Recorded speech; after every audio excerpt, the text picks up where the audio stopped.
Hello, welcome to Cardboard History. My name is David. Today I want to share with you a project that I've been working on for a while now and getting all of the project together, and just recently started adding cards for this collection. But first I want to say thank you to everybody who subscribed to my channel over the weekend. I really appreciated all the comments and warm welcomes to the YouTube card collecting community. It was just very encouraging for me, so thank you to all of you who subscribed and commented. I really appreciate it. So the project, as you might be able to tell from the title of this video, I'm calling the Ken Burns Project. And this project originated for me about a year ago. I was beginning to get towards the end of my Topps Cubs run and trying to figure out what I wanted to do next in the hobby. And I had started to look into some of the more significant players like Babe Ruth and Mickey Mantle and Ty Cobb, and wanting to add some players that played a significant role in the history of baseball to my collection, but I wasn't really sure how to go about doing it. I didn't want to just add a card here or there or just kind of sporadically pick up something, especially for players of this magnitude where a lot of their cards are really expensive. And one day I just kind of had this idea of, well, maybe let me put together a list of players who are featured in the Ken Burns baseball documentary.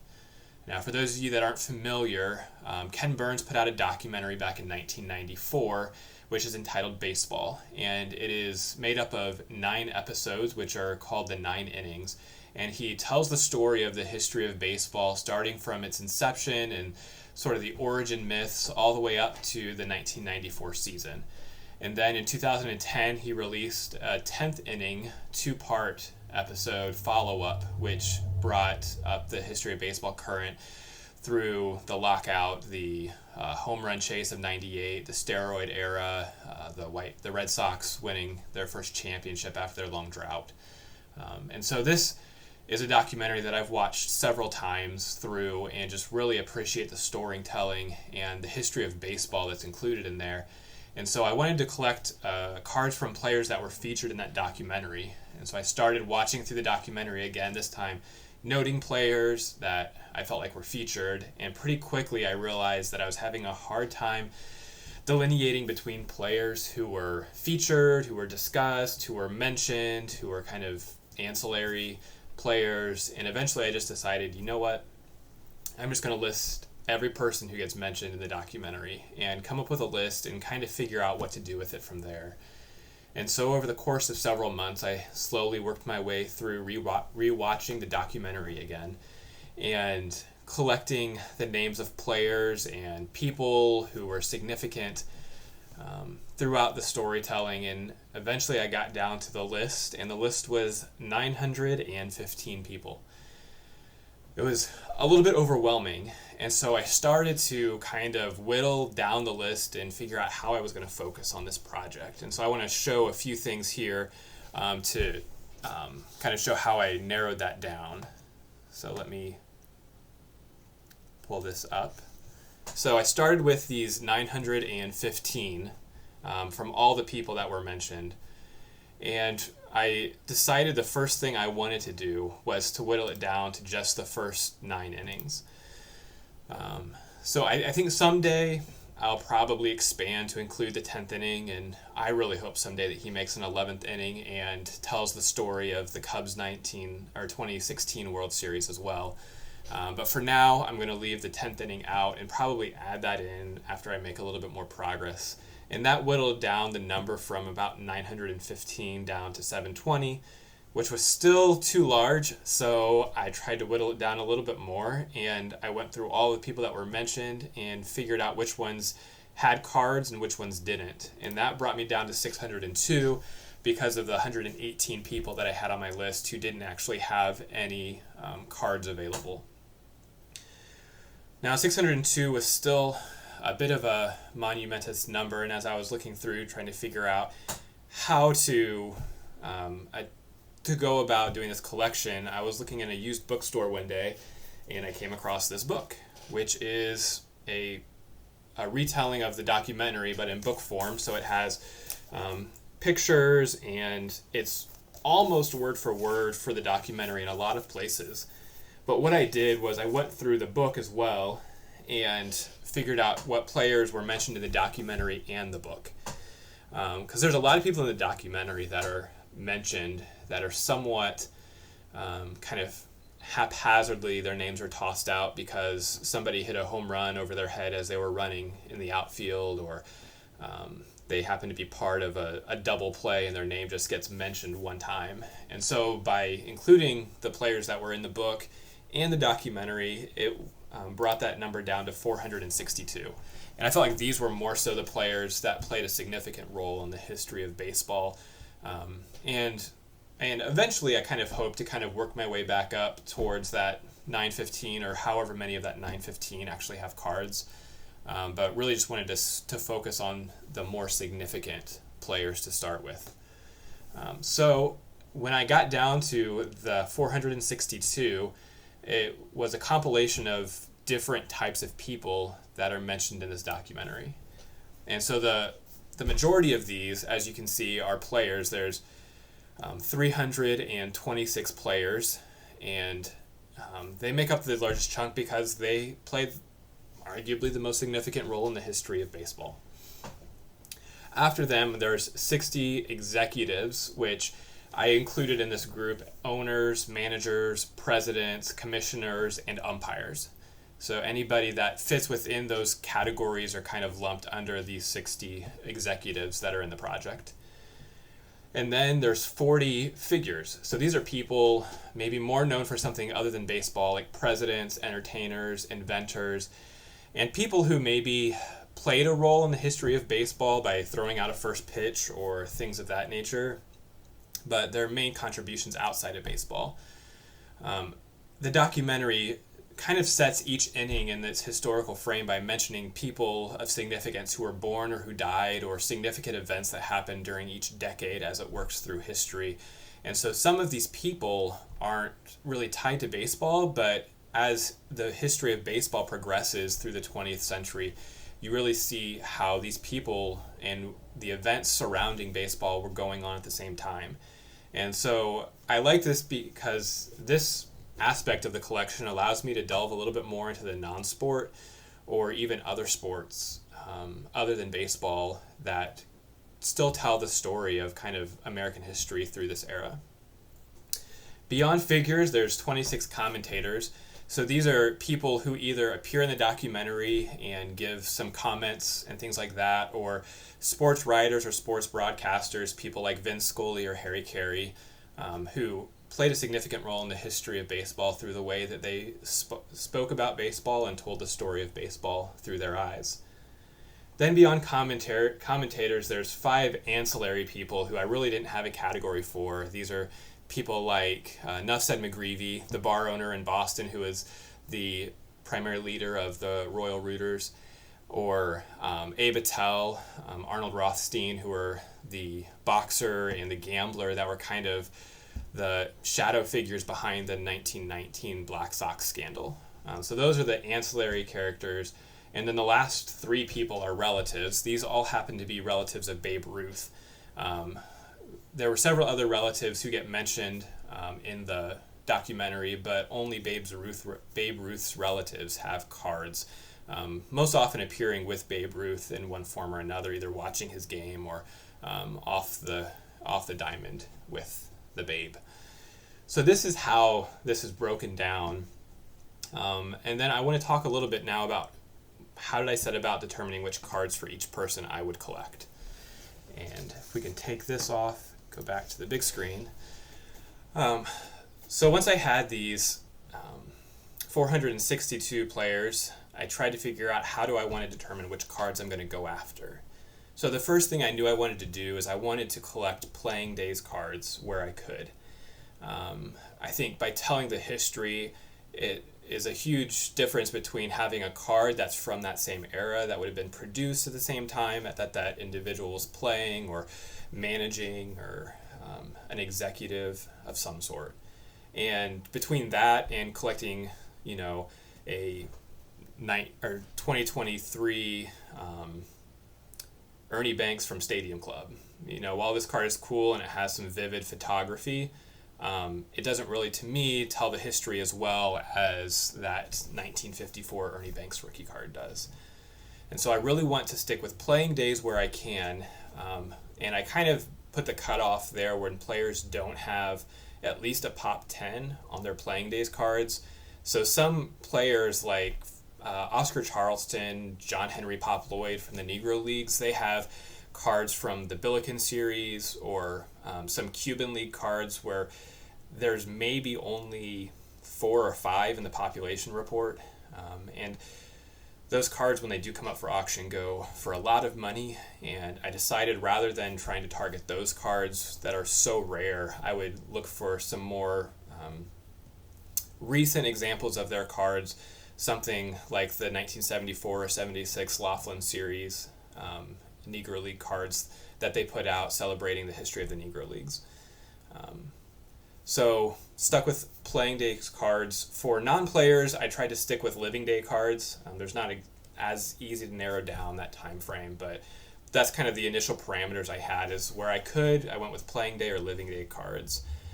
Where these weren't available, I tried to go with the earliest examples. Like some of the presidents, George Washington doesn't have any living day cards, so looking at some of the earliest examples of Washington and Lincoln cards for those two men in the project. Beyond that, I also tried to organize some of the players or figures into groups based on what part of history they belong to or a significant event. So, for example, I tried to keep players that were involved in the 1919 Black Sox scandal together. The W514 strip card series has most of the players for the Reds and the White Sox that played in that World Series. And so I tried to keep those players in that set so that when it's done, it will be a complete set of W514 cards that sort of can tell the story of the individuals that were involved in that scandal. Other projects like that are the E90 cards of the $100,000 infield of Stuffy McGinnis, Frank Baker, Jack Barry, Eddie Collins. I try to keep those together. The players that were involved in the Merkle Boner in the early 1900s, I kept with the T206 set. And like the 1951 shot heard around the world where Bobby Thompson hit the game-winning home run to win the pennant. I try to keep all of those cards in the 51 Bowman set, except for Jackie Robinson, who doesn't have that 51 Bowman card. So I try to keep those groups together, but beyond that, I also tried to select some cards that had significance either for the player or just in the history of the hobby. Like for Roger Maris, I picked out the 61 Topps because that was the year that he hit the 61 home runs to break Babe Ruth's record. Or I also put the 1989 Ken Griffey Upper Deck rookie card because of the significance that card has in the hobby as being an iconic card.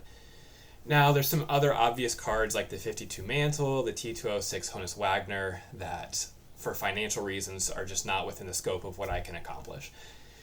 And so, in those cases, I went with a different card. For Mantle, I went with the 56 Topps. I think it's a fantastic card, great image, and it's a lot more affordable than the 52 Topps card. So, kind of beyond iconic cards, then I just looked at the cards that each player or figure had available and picked out cards that I thought either had significance as a rookie card or I thought were just great imagery or the design of the cards is great. For some of them, I picked cards because they had cards available in certain sets that I don't have in my collection that I would like to expand to.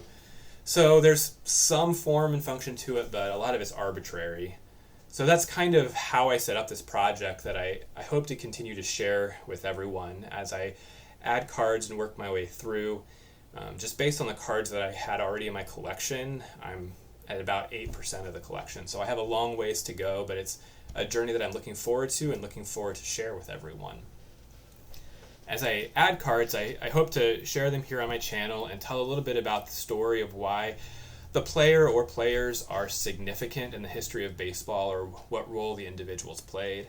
And so today I have a card that I want to share for the first player in this series, and that is Rafael Almeida.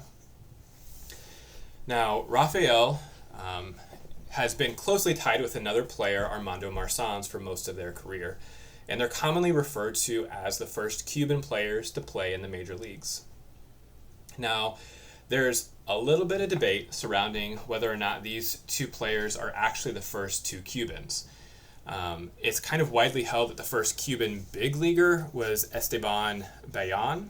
Let me pull this up here if I can get it.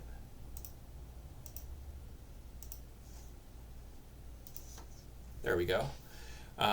So Esteban is considered the first big leaguer who is Cuban born. He was born in Cuba and moved to the United States to go to Fordham University, where he played on the baseball team. And so he may have, been exposed to the game of baseball while being in Havana, but most likely he really honed his skill playing college ball in the United States. He played for the Troy Haymakers of the National Association from 1871 to 72, and also for the New York Mutuals for 8 games of the 1873 series. He's called the father of Cuban baseball because after playing, he went back to Cuba and really helped establish some of the leagues. And because of his history, he's known as the first big leaguer, but he did not play in the actual major leagues because the National Association was kind of a precursor to the National and American leagues. The other player who is kind of put in that category of first Cuban player is Chick Pedros. And Chick was the first Cuban-born major leaguer. He played in the National League. He played 2 games for the Chicago Orphans in August of 1902.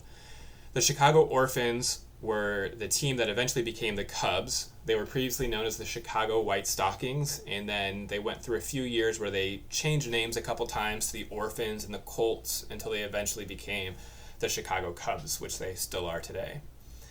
And Chick Pedros played 2 games, had 6 at-bats, no hits, .000 batting average.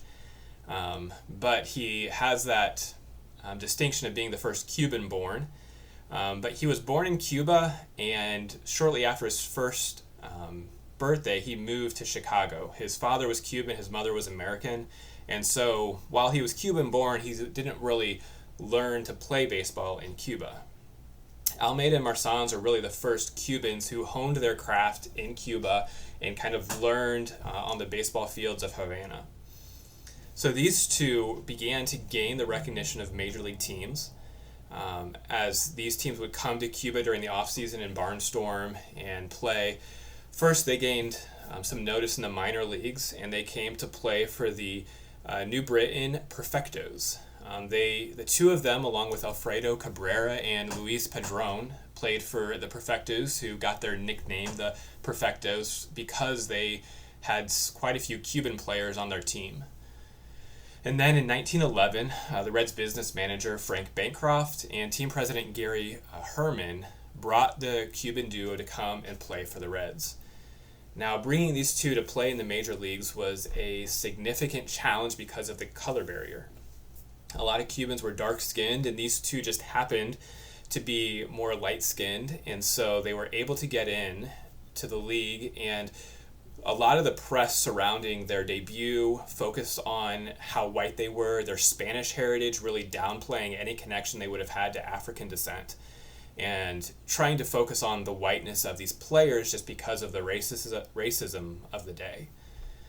And even though these 2 men were very light-skinned for being Cubans, they still received a lot of ridicule, hit by a lot of pitches, and a lot of the same sort of persecution and challenges they faced were a precursor to what eventually Jackie Robinson and others who broke the color barrier in the 40s and 50s would face with the major leagues. Now, Almeida came on the team and didn't really cement his position on the team until a month into the season. Both of the men debuted on July 4th, Independence Day, 1911, and in August, Rafael Almeida came up to bat with the bases loaded and stood in the box and allowed himself to be hit, to get beamed by a ball to drive in a run. He knew a lot of this was coming because he had frequently been hit by balls in the minor leagues, just out of racism and people who did not like that he was in the big leagues. So at that point, he somewhat established his position on the team and played the 1911 and 1912 seasons, He battled a lot of injuries, though, and kind of bounced between the minor leagues and major leagues, eventually being relegated to the Montreal Royals. It's another connection that he has with Jackie Robinson. That's where Jackie first played in the minor leagues as well as in Montreal. After a little bit of time in the minors, and he eventually decided to move back to Cuba. So his major league career was 102 games. He batted .270. But then he's more widely known for what he did as he went back to Cuba. He led several teams to the Cuban League pennant. He also helped lead the Cuban team to the Central American Championship in 1930 at the Central American Games. And then in 1939, he was inducted into the inaugural class of the Cuban Baseball Hall of Fame. So in Cuba, Almeida definitely has a strong following. He had played a significant role in the history of baseball in that country. The card that I want to show you today, as I turn the screen around here, is there we go, T207. This is the last card that was produced by the American Caramel Company before they were forced to disband under the Sherman Antitrust Act. So the same company that produced the T206, T205, and other sets of the early 1900s produced these. They're commonly known as the brownbacks because of the brown background. This is Almeida's only major league card from the Reds. He does also have a few other cards that I can show here. The first one is this card from the Cabanas, which was a Cuban card from his time before the major leagues. And he also had another card from his time afterwards. This is from the Nacionales Cigarros set. This card came out after he returned to Cuba in 1923, 1924. So this is, the T206. There are some variations of the back. This one doesn't have an advertisement on the bottom. It has a little bit of his story here on the back as well. But I think this is a really cool card of a lesser known player who many people who talk about the history of baseball don't really mention. He only played 102 games. But yet his impact on the game for paving the way for many Cubans to come and play in America was paramount. So thank you for joining me to learn about Rafael Almeida, and I hope to share some more cards as I continue to add to my Ken Burns Project collection. I hope you all have a great day today.